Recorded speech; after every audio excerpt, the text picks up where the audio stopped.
నమస్తే, నేను Prem. Welcome to Khyati connects.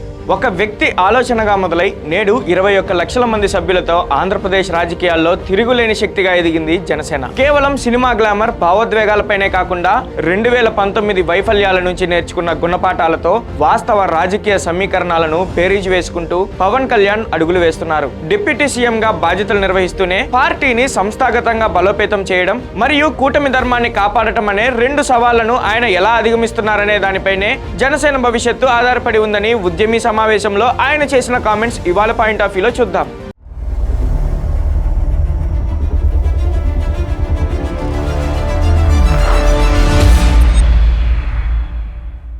Pawan Kalyan పేర్కొన్నట్లు Janasena కేవలం ఒక వ్యక్తి ఆలోచన నుంచి పుట్టి నేడు 21,50,000 మందికి పైగా సభ్యత్వాలు కలిగిన శక్తిగా ఎదిగింది. ఇతర రాష్ట్రాలలో కేరళ, కర్ణాటక, మహారాష్ట్ర, యూపీ నుంచి కూడా 10,000 మంది సభ్యత్వం తీసుకోవడం జనసేన విస్తృతిని చూపిస్తుంది. క్యాడర్ ఉంది, కానీ కోఆర్డినేషన్ ఎక్కడ?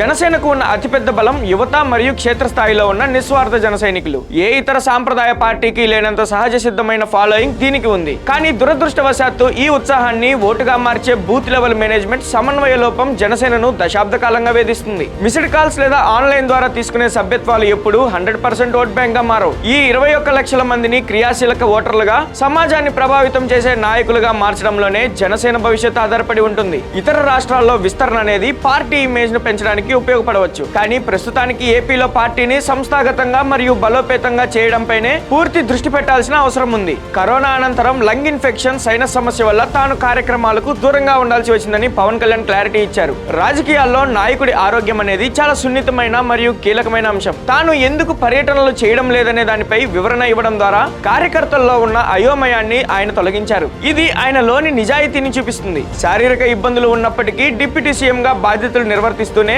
పార్టీని నడపడం పవన్ కళ్యాణ్ యొక్క వ్యక్తిగత నిబద్ధతకు నిదర్శనం. తమిళనాడులో నటుడు టీవీకే విజయ్ ఒంటరిగా పోటీ చేసి సాధించిన విజయాలను చూపిస్తూ ఏపీలో పవన్ కళ్యాణ్ ని కూడా అలాగే చేయాలని కొందరు ఒత్తిడి తేవడం లేదా విమర్శించడంపై పవన్ తీవ్రంగా స్పందించారు. 2019లో నేను ఒంటరిగానే 2 రాష్ట్రాల్లో పోటీ చేశాను. అప్పుడు నన్ను ఘోరంగా ఓడించారు కదా. ఇప్పుడు తమిళనాడును చూసి నన్ను ఒంటరిగా వెళ్లమనడంలో అర్థం లేదు. వైఎస్ఆర్ కాంగ్రెస్ పార్టీ కావాలనే తమిళనాడు రాజకీయాలను తెరపైకి తెస్తుంది. పవన్ ఒంటరిగా పోటీ చేస్తే ప్రభుత్వ వ్యతిరేక ఓట్లు చీలిపోయి మరియు తాము అధికారంలోకి రావచ్చనేది వైసీపీ వ్యూహం. దీన్ని పవన్ గట్టిగా తిప్పికొట్టారు. 2019 వైఫల్యం నుండి పవన్ పాఠాలు నేర్చుకున్నారు.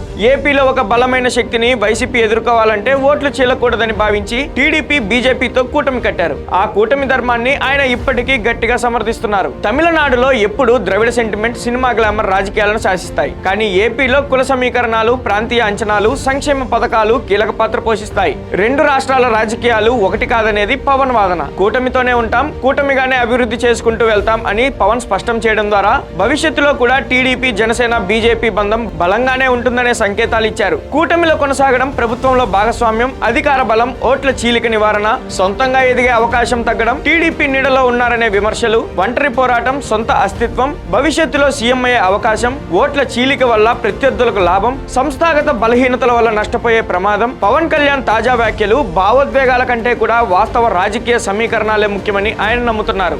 జనసేన లాంగ్ టర్మ్ భవిష్యత్ అనేది కేవలం పవన్ కళ్యాణ్ ఇమేజ్ మీద మాత్రమే ఆధారపడలేదు. ఆయన వెనుక ఉన్న 21 లక్షల సైన్యాన్ని ఒక క్రమశిక్షణ గల రాజకీయ సైన్యంగా ఎలా మారుస్తారు, ప్రభుత్వంలో భాగస్వామిగా ఉంటూనే క్షేత్రస్థాయిలో జనసేన మార్క్ పాలనను ప్రజల్లోకి ఎలా తీసుకెళ్తారు అనే అంశాలపైనే పార్టీ మనుగడ ఆధారపడి ఉంటుంది. పవన్ భావోద్వేగ రాజకీయం కార్యకర్తలను కట్టిపడేస్తుందనేది నిజం. కానీ నిరంతరం మారే రాజకీయ చదరంగంలో నిలదొక్కుకోవాలంటే పక్కా ఎన్నికల వ్యూహాలు, బూత్ లెవెల్ మేనేజ్మెంట్లు మాత్రమే పార్టీని శాశ్వత శక్తిగా నిలబెట్టగలవు. దీని మీద మీ అభిప్రాయాన్ని కామెంట్ రూపంలో తెలియజేయండి. Thank you for watching Khyati connects.